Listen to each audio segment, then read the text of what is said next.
নমস্কাৰ, শুভ সন্ধিয়া ছাত্ৰ ছাত্ৰীসকল। তোমালোক সকলোকে সৰ্বপ্ৰথমে মই মোৰ জিতু কৈৰী অফিচিয়েল ইউটিউব চেনেলটোলৈ স্বাগতম জনাইছোঁ আৰু তোমালোক সকলোকে ধন্যবাদ জনাইছোঁ।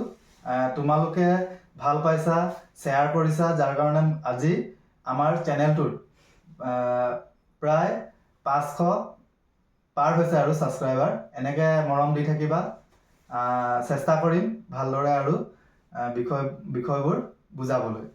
আজি আমি আলোচনা কৰিম এটা সম্পূৰ্ণ অধ্যায় আৰু অধ্যায়টোত যিমান শ্বৰ্ট কুৱেশ্যন বা 2 নম্বৰীয়া প্ৰশ্ন উত্তৰ বা লং কুৱেশ্যন যিমান আছে সকলোবিলাক সাঙুৰি আজি এটা অধ্যায় আমি আৰম্ভ কৰিম। আৰু অধ্যায়টোৰ নাম হৈছে দ্বি ৰাষ্ট্ৰবাদৰ অৱসান, পাৰ্ট এ, পলিটিকেল চায়েন্স, ক্লাছ 12, দ্বি ৰাষ্ট্ৰবাদৰ অৱসান, পাৰ্ট এ।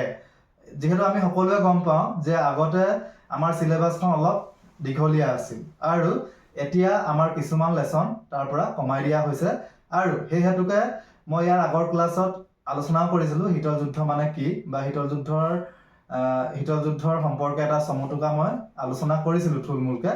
তো আমি সেই আগৰ চিলেবাছৰ মতে আলোচনা নকৰি আজি আমি নতুন এটা অধ্যায় সম্পূৰ্ণকৈ আলোচনা কৰিম আৰু অধ্যায়টোত যিমান শ্বৰ্ট কুৱেশ্যন আছে বা যিমান 2 নম্বৰীয়া আছে গোটেইখিনি মই উলিয়াই আজি এই এটা ক্লাছতে গোটেইখিনি আলোচনা কৰিম। তো তোমালোকে সকলোৱে ধ্যান দি শুনিবা আৰু পাৰিলে কলম বহি লৈ ল'বা। ভিডিঅ'টো মানে ৰখাই তোমালোকে লিখি যাব পাৰিবা। তো আহা আলোচনা কৰোঁ। অধ্যায়টোৰ নাম হৈছে দ্বি ৰাষ্ট্ৰবাদৰ বা দ্বিমেৰুৰ পৰিসমাপ্তি বা অৱসান, দ্য এণ্ড অফ বায়োপোলাৰিটি। এতিয়া প্ৰথম প্ৰশ্নটো মই উলিয়াইছোঁ 1 নম্বৰীয়া। প্ৰথম প্ৰশ্নটো হৈছে বাৰ্লিন দেৱাল কেতিয়া নিৰ্মাণ কৰা হৈছিল? এতিয়া প্ৰশ্নটো হৈছে বাৰ্লিন দেৱাল কেতিয়া নিৰ্মাণ কৰা হৈছিল? উত্তৰটো হ'ব 1961 চনত। 1961 চনত বাৰ্লিন দেৱাল নিৰ্মাণ কৰা হৈছিল। ইয়াৰ লগতে আমি ৰিলেট কৰি কিছুমান নতুন বিষয় বা কিছুমান ইয়াৰ লগত জড়িত কিছুমান বিষয় আমি আলোচনা কৰিম। এতিয়া বাৰ্লিন দেৱাল নিৰ্মাণ কৰা হৈছিল 1961 চনত। এতিয়া বাৰ্লিন দেৱাল কোনে নিৰ্মাণ কৰিছিল? ছোভিয়েট সংঘই। আমি আৰু এটা কথা গম পালোঁ যে ছোভিয়েট সংঘই বাৰ্লিন দেৱাল নিৰ্মাণ কৰিছিল 1961 চনত। এতিয়া আৰু এটা আমি গম পাব লাগিব যে সেই দেৱালখনে কোন দুটা অঞ্চলত ভাগ কৰিছিল? তো উত্তৰ হ'ব পূব জাৰ্মানী আৰু পূব আৰু পশ্চিম জাৰ্মানী। পূব আৰু পশ্চিম জাৰ্মানী। তো এতিয়া আমি তিনিটা কথা গম পালোঁ যে বাৰ্লিন দেৱাল কেতিয়া নিৰ্মাণ কৰা হৈছিল, বাৰ্লিন দেৱাল কোনে নিৰ্মাণ কৰিছিল আৰু বাৰ্লিন দেৱালে কোন দুটা অঞ্চলক ভাগ কৰিছিল। কোন দুটা অঞ্চলক ভাগ কৰিছিল? পূব আৰু পশ্চিম জাৰ্মানীক ভাগ কৰিছিল। 2 নম্বৰ প্ৰশ্নটো হৈছে বাৰ্লিন দেৱাল কেতিয়া ভংগ হৈছিল? এইটো প্ৰায় প্ৰশ্নত আহি থাকে, 1 নম্বৰ কাৰণে প্ৰায় আহি থাকে। বাৰ্লিন দেৱাল কেতিয়া ভংগ হৈছিল? বাৰ্লিন দেৱাল ভংগ হৈছিল 1989 চনত। এইটো একেবাৰে কমন প্ৰশ্ন যে বাৰ্লিন দেৱাল কেতিয়া ভংগ হৈছিল? ভংগ হৈছিল 1989 চনত। আৰু কেতিয়াবা আহিব পাৰে যে বাৰ্লিন দেৱাল কেতিয়া নিৰ্মাণ হৈছিল? নিৰ্মাণ হৈছিল 1961 চনত। 3 নম্বৰ প্ৰশ্নটো হৈছে জাৰ্মানী একত্ৰীকৰণ বা জাৰ্মানক একগোট কেতিয়া কৰা হৈছিল? 3 নম্বৰ প্ৰশ্নটো হৈছে পূব জাৰ্মান আৰু পশ্চিম জাৰ্মানক কেতিয়া একত্ৰিত কৰা হৈছিল? কেতিয়াবা আহিবও পাৰে। যিহেতু আমি গম পালোঁ যে বাৰ্লিন দেৱালে পূব জাৰ্মানী আৰু পশ্চিম জাৰ্মানীক দুটা ভাগত ভাগ কৰিছিলে। এতিয়া বাৰ্লিন দেৱাল এটা সময়ত ভংগ হৈছিল, 1989ত ভাঙি দিয়া হৈছিল। তাৰপিছত 1990 চনত বাৰ্লিন দেৱাল ভঙাৰ পাছত 1989 চনত বাৰ্লিন দেৱাল ভঙাৰ পাছত 1990 চনত এই দুইটা অঞ্চলক পূব জাৰ্মানী আৰু পশ্চিম জাৰ্মানীক একত্ৰীকৰণ কৰা হৈছিল। কেতিয়াবা আহিবও পাৰে। 4 নম্বৰ প্ৰশ্নটো হৈছে USSR সম্পূৰ্ণ ৰূপটো কি? U for union, S for মাজতে আমি অফ এটা দিব লাগিব, S for সোভিয়েট আৰু S for socialist, R for Republics এছটো আমি লাষ্টত দিব লাগিব ইউএছএছআৰৰ সম্পূৰ্ণ ৰূপটো হৈছে ইউনিয়ন অফ সোভিয়েট সোচিয়েলিষ্ট ৰিপাব্লিকছ তো এতিয়া আমাৰ 4টা প্ৰশ্ন হৈছে আৰু 4টাৰ লগতে আমি সাঙুৰি প্ৰায় 8টা মান প্ৰশ্ন উত্তৰ আলোচনা কৰিলো 5 নম্বৰ প্ৰশ্নটো হৈছে ৰাছিয়াত কাৰ নেতৃত্বত কেতিয়া ৰাছিয়ান বিপ্লৱ হৈছিল এতিয়া এইটো প্ৰশ্ন প্ৰায় আহি থাকে যে ৰাছিয়ান বিপ্লৱ কাৰ নেতৃত্বত হৈছিল এতিয়া ৰাছিয়ান বিপ্লৱ লেনিনৰ নেতৃত্বত হৈছিল কিমান চনত এইটো 2 নম্বৰ কাৰণে আহিব পাৰে কিমান চনত 1917 চনত আৰু এটা প্ৰশ্ন প্ৰায় আহি থাকে যে ৰাছিয়ান বিপ্লৱক আৰু কি নামেৰে জনা যায় তো ৰাছিয়ান বিপ্লৱক অক্টোবৰ বিপ্লৱ বুলিও কোৱা হয় অক্টোবৰ ৰেভলিউচন বা বিপ্লৱ কিয় কোৱা হয় কাৰণ ৰাছিয়াৰ এই বিপ্লৱ 1917 চনৰ অক্টোবৰ মাহত সংঘটিত হৈছিল কাৰণে অক্টোবৰ বিপ্লৱ বুলি কোৱা হয় ঠিক আছে এতিয়া 6 নম্বৰ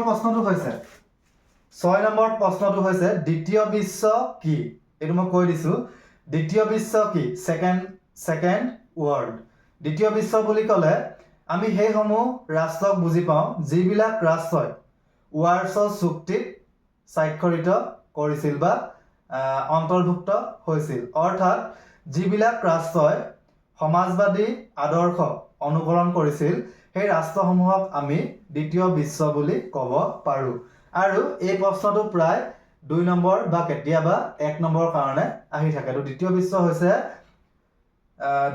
হৈছে সমাজবাদী আদৰ্শ অনুকৰণ কৰা ৰাষ্ট্ৰসমূহক আমি দ্বিতীয় বিশ্ব বুলি ক'ব পাৰো নতুবা ওয়াৰ্ছৰ চুক্তিত স্বাক্ষৰ কৰা ৰাষ্ট্ৰসমূহক আমি দ্বিতীয় বিশ্ব বুলি ক'ব পাৰো ঠিক আছে ইয়াৰ পিছত এতিয়া 7 নম্বৰ প্ৰশ্নটো হৈছে ওয়াৰ্ছৰ চুক্তি কি যেহেতু আমি দ্বিতীয় বিশ্বৰ কথা আলোচনা কৰোতে ওয়াৰ্ছৰ চুক্তিৰ কথা ক'লো তো প্ৰশ্ন আহিব পাৰে যে ওয়াৰ্ছৰ চুক্তি কি এটা দ্বিতীয় বিশ্বযুদ্ধৰ পাছত যেতিয়া শীতল যুদ্ধ আৰম্ভ হৈছিল 1945 চনৰ পৰা আৰু এই যুদ্ধ সংঘটিত হৈছিল দুটা মহাশক্তিৰ মাজত আমেৰিকা যুক্তৰাষ্ট্ৰ আৰু সোভিয়েট সংঘৰ মাজত এটা কথা হ'ল সোভিয়েট সংঘৰ নেতৃত্বাধীন ৰাষ্ট্ৰবিলাকে বা সোভিয়েট সংঘৰ অন্তৰ্ভুক্ত ৰাষ্ট্ৰবিলাকে এখন সামৰিক মিত্ৰজোঁট গঠন কৰিছিল আৰু এই সামৰিক মিত্ৰজোঁটখনৰ নাম দিয়া হৈছে ওয়াৰ্ছ চুক্তি অৰ্থাৎ পোলেণ্ডৰ ওয়াৰ্ছ চহৰত এই চুক্তি স্বাক্ষৰিত হৈছিল যাৰ কাৰণে এই চুক্তিৰ নামাকৰণ কৰা হৈছিল ওয়াৰ্ছ চুক্তি আৰু এই চুক্তি প্ৰশ্ন আহে যে এই চুক্তি কেতিয়া স্বাক্ষৰিত হৈছিল এই চুক্তি স্বাক্ষৰিত হৈছিল 1955 চনত ওয়াৰ্ছ চুক্তি কেতিয়া স্বাক্ষৰিত হৈছিল ইয়াৰ পিছৰ প্ৰশ্নটো হৈছে ওয়াৰ্ছ চুক্তি কেতিয়া স্বাক্ষৰিত হৈছিল 1955 চনত 1955 চনত ওয়াৰ্ছ চুক্তি স্বাক্ষৰ হৈছিল তো 1 নম্বৰ কাৰণে যেতিয়া আহে যে ওয়াৰ্ছ চুক্তি কি তেতিয়া আমি লিখিলেই হ'ল যে দ্বিতীয় বিশ্বযুদ্ধৰ পাছত সমাজবাদী ৰাষ্ট্ৰসমূহে বা সোভিয়েট সংঘৰ নেতৃত্বাধীন ৰাষ্ট্ৰসমূহে যি সামৰিক মিত্ৰজোঁট গঠন কৰিছিল সেই সামৰিক মিত্ৰজোঁটক আমি ওয়াৰ্ছ চুক্তি বুলি ক'ব পাৰো আৰু পোলেণ্ডৰ ওয়াৰ্ছ চহৰত ইয়াৰ মুখ্য কাৰ্যালয় অৱস্থিত ঠিক আছে 9 নম্বৰ প্ৰশ্নটো হৈছে কোনে কেতিয়া সোভিয়েট সংঘত অৰ্থনৈতিক সংস্কাৰ নীতি গ্ৰহণ কৰিছিল এইটো 2 নম্বৰ কাৰণে আহে কোনে কৰিছিল এইটো কথা আমি আগতেও আলোচনা কৰিছো মিখাইল গৰ্ভাচেভে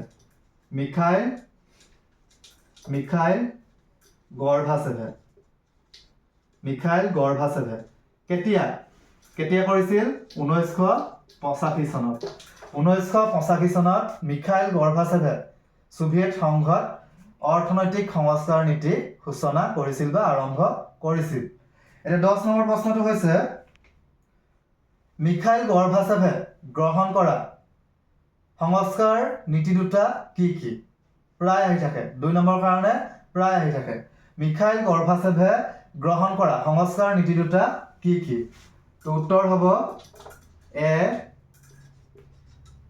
পেৰেষ্ট্ৰইকা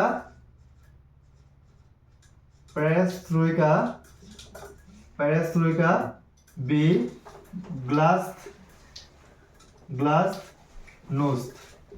গ্লাছনোষ্ট ঠিক আছে। মিখাইল গৰ্বাচেভে 1985 চনত সোভিয়েট সংঘত দুটা সংস্কাৰ নীতি গ্ৰহণ কৰিছিল আৰু সেই সংস্কাৰ নীতি দুটা হৈছে পেৰেষ্ট্ৰইকা আৰু গ্লাছনোষ্ট ঠিক আছে। এতিয়া আৰু কেতিয়াবা প্ৰশ্ন আহিব পাৰে যে মিখাইল গৰ্বাচেভে গ্ৰহণ কৰা অৰ্থনৈতিক সংস্কাৰ নীতি দুটাৰ অৰ্থ কি। তো 11 নম্বৰ প্ৰশ্ন মই দিছো যে গ্লাছনোষ্ট শব্দটোৰ বা সংস্কাৰ নীতিটোৰ অসমীয়া অৰ্থ কি। গ্লাছনোষ্ট শব্দটোৰ অসমীয়া অৰ্থ হৈছে ব্যাপক স্বচ্ছতা ঠিক আছে। তাৰ পৰা আকৌ 12 নম্বৰ প্ৰশ্ন এটা দিছো যে পেৰেষ্ট্ৰইকা নীতিৰ অসমীয়া অৰ্থ কি। পেৰেষ্ট্ৰইকা নীতিৰ অসমীয়া অৰ্থ হ'ব পুনৰ নিৰ্মাণ অৰ্থাৎ মিখাইল গৰ্বাচেভে 1985 চনত যি অৰ্থনৈতিক সংস্কাৰ নীতি গ্ৰহণ কৰিছিল সেই নীতিৰ জৰিয়তে চৰকাৰ ব্যৱস্থাৰ ক্ষেত্ৰত অধিক বা ব্যাপক স্বচ্ছতা আনিব বিচাৰিছিল আৰু লগতে সোভিয়েট সংঘ ব্যৱস্থাটো তেওঁ পুনৰ নিৰ্মাণ কৰিব বিচাৰিছিল, ৰিবিল্ড কৰিব বিচাৰিছিল। এতিয়া 13 নম্বৰ প্ৰশ্নটো হৈছে সোভিয়েট সংঘৰ অন্তৰ্গত কোনখন ৰাষ্ট্ৰত প্ৰথমবাৰৰ বাবে মুক্ত নিৰ্বাচন অনুষ্ঠিত হৈছিল আৰু কেতিয়া। 2 নম্বৰীয়া প্ৰশ্ন আহিব পাৰে যে সোভিয়েট সংঘৰ অন্তৰ্গত কোনখন ৰাষ্ট্ৰত কেতিয়া মুক্ত নিৰ্বাচন অনুষ্ঠিত হৈছিল। তো ইয়াৰ উত্তৰটো হ'ব 1990 চনত ক'ত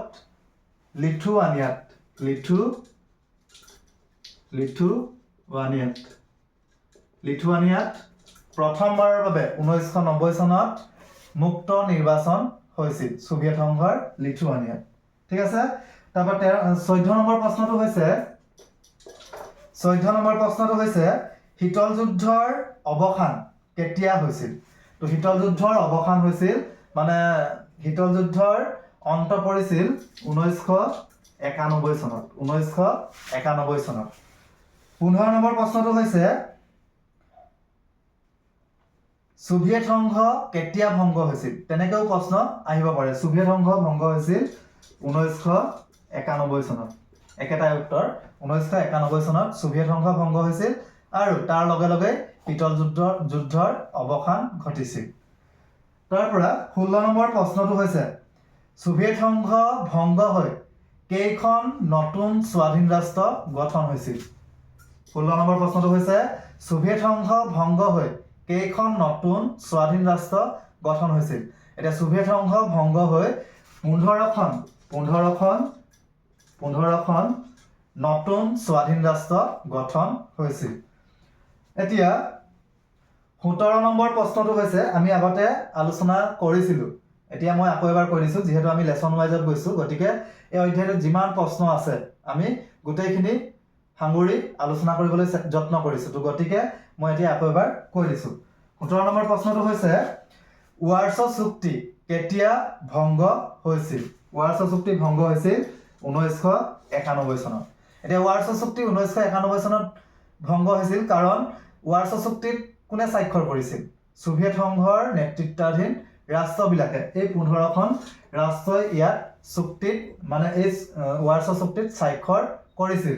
তো গতিকে যেতিয়া সোভিয়েট সংঘ নাথাকিব, সংঘ হৈ নাথাকিব, তেতিয়াহ'লে সেই চুক্তিখনৰ একোটা মানে ভেলিডিটি নাথাকে। তো গতিকে 1991 চনত সোভিয়েট সংঘ ভংগৰ লগে লগে ৱাৰ্ছ চুক্তি ভংগ হৈছিল।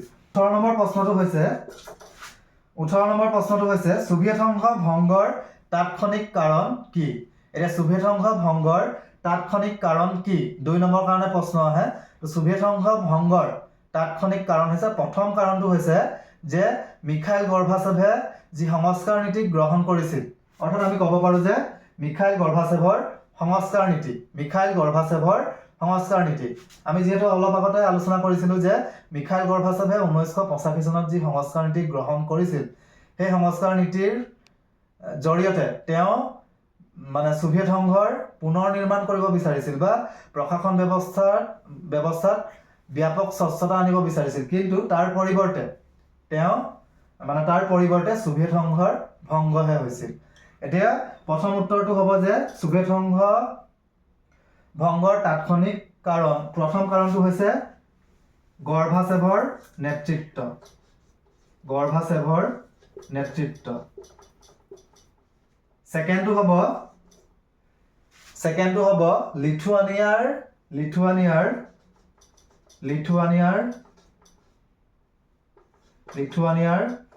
স্বাধীনতা ঘোষণা।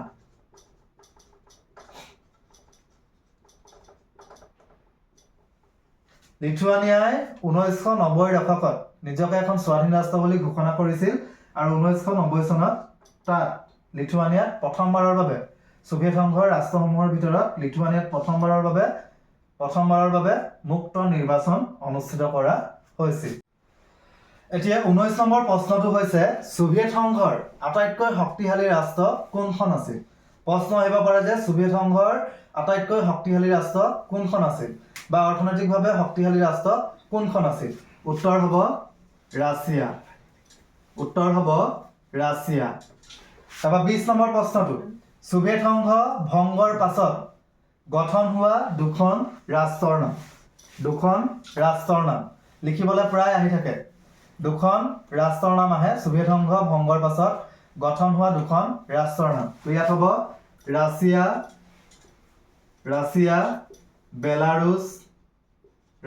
বেলাৰুছ ইউক্ৰেইন আকৌ আমি পাইছিলোঁ লিথুৱানিয়া।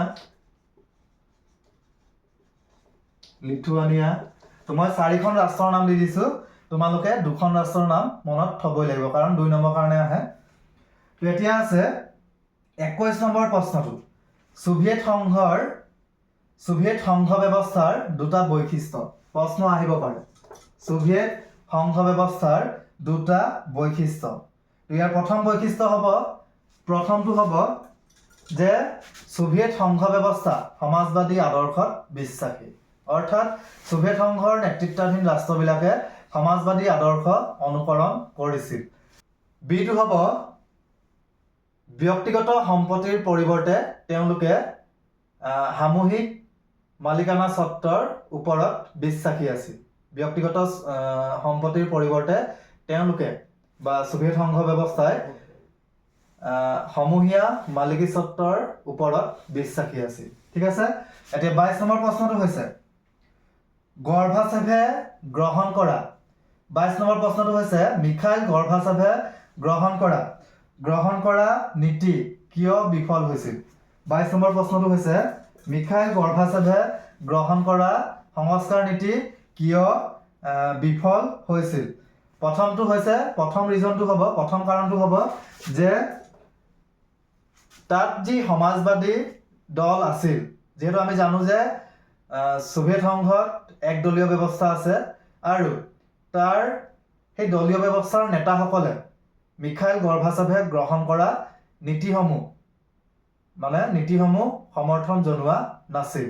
আৰু 2 নম্বৰ কাৰণটো হ'ব যে তাত জাতীয়তাবাদী আন্দোলন গা কৰি উঠিছিল, অৰ্থাৎ তাত থকা ৰাষ্ট্ৰসমূহে সোভিয়েট সংঘত থকা ৰাষ্ট্ৰসমূহে স্বাধীনতাৰ দাবী জনাইছিল, যাৰ ফলস্বৰূপে সোভিয়েট সংঘত মিখাইল গৰ্বাচেভে গ্ৰহণ কৰা নীতিসমূহ কাৰ্যকৰী হ'ব পৰা নাছিল। এতিয়া 23 নম্বৰ প্ৰশ্নটো লং কুৱেশ্যন। 23 নম্বৰ প্ৰশ্নটো হৈছে সোভিয়েট সংঘ ভংগৰ কাৰণ। সোভিয়েট সংঘ ভংগৰ প্ৰধান কাৰণসমূহ আলোচনা কৰা। 6 নম্বৰ বা 4 নম্বৰ কাৰণে আহিব পাৰে। তো প্ৰথম কাৰণটো হ'ব প্ৰশাসনীয় দুৰ্বলতা।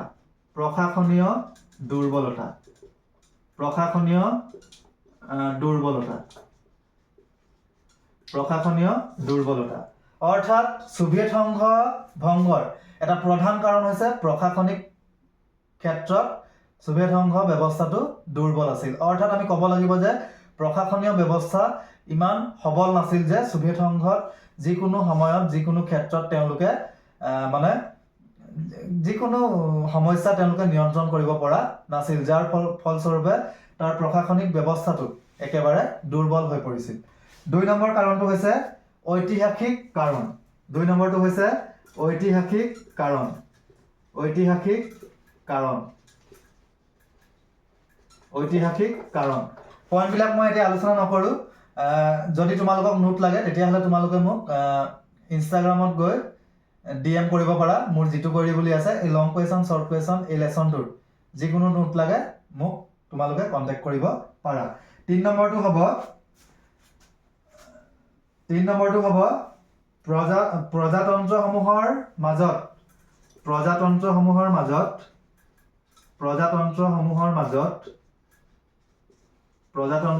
মাজত গঢ়ি উঠা জাতীয়তাবাদী আন্দোলন। অৰ্থাৎ গোটেই ৰাষ্ট্ৰবিলাকে স্বাধীনতা বিচাৰিছিলে। জাতীয়তাবাদী আন্দোলন। 4 নম্বৰটো হ'ব ৰাজনৈতিক ক্ষেত্ৰত দুৰ্বল। ৰাজনৈতিক ক্ষেত্ৰত দুৰ্বল বা দুৰ্বলতা। 5 নম্বৰটো হ'ব গৰ্ভাচেভৰ নেতৃত্ব।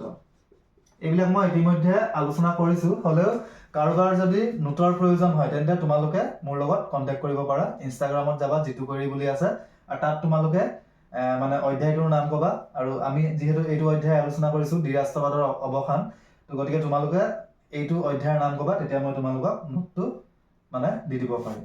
ঠিক আছে? তো এই 5টা পইণ্ট লিখি সামৰণি দি দিলে তোমালোকে 6 নম্বৰ লাভ কৰিব পাৰিবা। এতিয়া 24 নম্বৰ প্ৰশ্নটো হৈছে, 24 নম্বৰ প্ৰশ্নটো এটা লং কুৱেশ্যন। প্ৰশ্নটো হৈছে ছোভিয়েট সংঘ ভংগৰ ফলাফল। প্ৰশ্নটো এনেকৈও আহিব পাৰে যে ছোভিয়েট সংঘ ভাঙোনৰ ফলশ্ৰুতিসমূহ আলোচনা কৰা। 6 নম্বৰ বা 4 নম্বৰ কাৰণে প্ৰায় আহি থাকে। তো প্ৰথম ফলাফলটো কি হ'ব? ছোভিয়েট সংঘ আঁতৰি যোৱাৰ পিছত কি হ'ল? শীতল যুদ্ধৰ অন্ত পৰিল। তো প্ৰথম ফলাফলটো হ'ব শীতল যুদ্ধৰ অৱসান বা অন্ত। ছেকেণ্ডটো কি হ'ব? একক বিশ্ব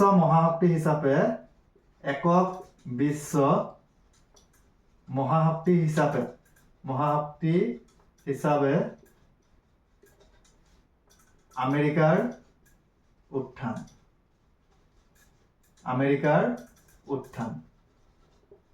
3 নম্বৰটো কি হ'ব? 3 নম্বৰটো দিছে নতুন স্বাধীন ৰাষ্ট্ৰ গঠন।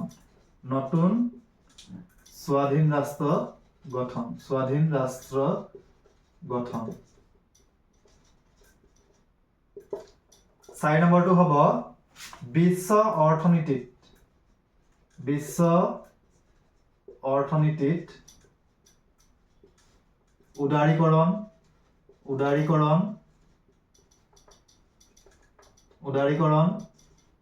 ব্যক্তিগতকৰণ আৰু গোলকীকৰণৰ সূচনা। আৰু এটা পইণ্ট আছে, 5 নম্বৰটো কি হ'ব? 5 নম্বৰটো হ'ব পুঁজিবাদৰ প্ৰতি আকৰ্ষণ বৃদ্ধি। প্ৰথমটো কৈছে যে শীতল যুদ্ধৰ অৱসান, অৰ্থাৎ আমি জানো যে দ্বিতীয় বিশ্বযুদ্ধৰ অন্ত পৰাৰ পাছত 2 মহাশক্তি অৰ্থাৎ আমেৰিকা যুক্তৰাষ্ট্ৰ আৰু ছোভিয়েট সংঘৰ মাজত শীতল যুদ্ধৰ সূত্ৰপাত হৈছিল। আৰু সেই শীতল যুদ্ধৰ অৱসান ঘটিছিল ছোভিয়েট সংঘ ভাঙোনৰ পাছত। অৰ্থাৎ 2টা মহাশক্তি আছিল, এটা শক্তি আঁতৰি দিয়াৰ পাছত। ঠিক আছে? 2 নম্বৰ পইণ্টটো সেইটোৱে কৈছে যে এটা শক্তি আঁতৰি দিয়াৰ পিছত কি হ'ল? একক বিশ্ব মহাশক্তি হিচাপে আমেৰিকা যুক্তৰাষ্ট্ৰৰ উত্থান। অৰ্থাৎ সমগ্ৰ বিশ্বত আধিপত্য কাৰ আছে? আমেৰিকা যুক্তৰাষ্ট্ৰ। তাৰপৰা 3 নম্বৰ পইণ্টটো কৈছে যে নতুন স্বাধীন ৰাষ্ট্ৰ গঠন। আমি যিহেতু গম পালো যে শীতল যুদ্ধ অন্ত হোৱাৰ লগে লগে বা ছোভিয়েট সংঘ ভংগ হোৱাৰ লগে লগে 15খন নতুন স্বাধীন ৰাষ্ট্ৰ গঠন হৈছিল। অৰ্থাৎ আমি বিশ্ববাসীয়ে 15খন নতুন ৰাষ্ট্ৰ লাভ কৰিছিলোঁ। তাৰপৰা 5 নম্বৰটো হৈছে 4 নম্বৰটো হৈছে বিশ্ব অৰ্থনীতিত উদাৰীকৰণ, ব্যক্তিগতকৰণ আৰু গোলকীকৰণ নীতিৰ সূচনা। অৰ্থাৎ LPGৰ কথা কৈছে, লিবাৰেলাইজেশ্যন, প্ৰাইভেটাইজেশ্যন এণ্ড গ্ল'বেলাইজেশ্যন। অৰ্থাৎ বিশ্ব অৰ্থনীতিয়ে এই উদাৰীকৰণ, ব্যক্তিগতকৰণ আৰু গোলকীকৰণ নীতিৰ লগত পৰিচিত হৈছিল। 5 নম্বৰটো হৈছে পুঁজিবাদৰ প্ৰতি আকৰ্ষণ বৃদ্ধি। যিহেতু আমি গম পাইছোঁ যে শীতল যুদ্ধ অন্ত পৰাৰ পাছত যিবিলাক ছোভিয়েট সংঘৰ নেতৃত্বাধীন ৰাষ্ট্ৰ আছিল, সেই ৰাষ্ট্ৰবিলাকে সমাজবাদ ত্যাগ কৰি পুঁজিবাদৰ প্ৰতি আকৰ্ষিত হৈছিল বা পুঁজিবাদী ব্যৱস্থা গ্ৰহণ কৰিছিল। অৰ্থাৎ তেওঁলোকে সমাজবাদ ত্যাগ কৰি পুঁজিবাদৰ প্ৰতি পুঁজিবাদী ধাৰণা গ্ৰহণ কৰিছিল। আৰু সেই ধাৰণাটোক আমি কি বুলি কৈছিলোঁ? শ্বক থেৰাপি বা আঘাত নিৰাময়। তো এইবিলাক ঘটনা ঘটিছিল ছোভিয়েট সংঘ ভাঙোনৰ পাছত। তো এনেকৈ লিখিলে হ'ব, ঠিক আছে। তো এতিয়া একেবাৰে শেষৰ প্ৰশ্ন 25 নম্বৰ। 25 নম্বৰ প্ৰশ্নটো হৈছে শ্বক থেৰাপি বা আঘাত নিৰাময়ৰ ফলাফল। তো তাৰ আগতে আমি জানিব লাগিব শ্বক থেৰাপি মানে কি। এতিয়া শ্বক থেৰাপি মানে কি আমি আগৰ ভিডিঅ'ত আলোচনা কৰিছিলোঁ। এতিয়া কথাটো হ'ল শীতল যুদ্ধ অন্ত পৰাৰ সময়ছোৱাত বা ছোভিয়েট সংঘ ভংগৰ পাছত শীতল যুদ্ধৰ অন্ত পৰিছিল।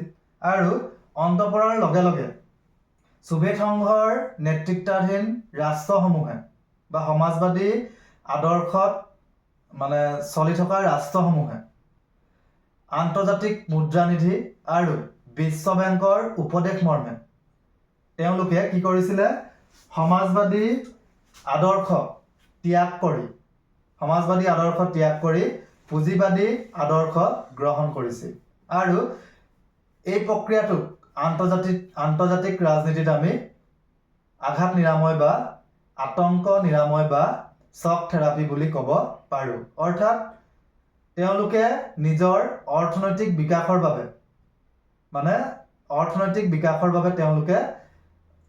তেওঁলোকে সমাজবাদ ত্যাগ কৰি পুঁজিবাদ গ্ৰহণ কৰিছিলে। কিন্তু তেওঁলোকে ভাবিছিলে, সমাজবাদ ত্যাগ কৰা বা ছোভিয়েট সংঘৰ নেতৃত্বাধীন ৰাষ্ট্ৰসমূহে ভাবিছিলে যে আমি পুঁজিবাদ গ্ৰহণ কৰিলে আমাৰ অৰ্থনৈতিক অৱস্থাটো ভাল হ'ব।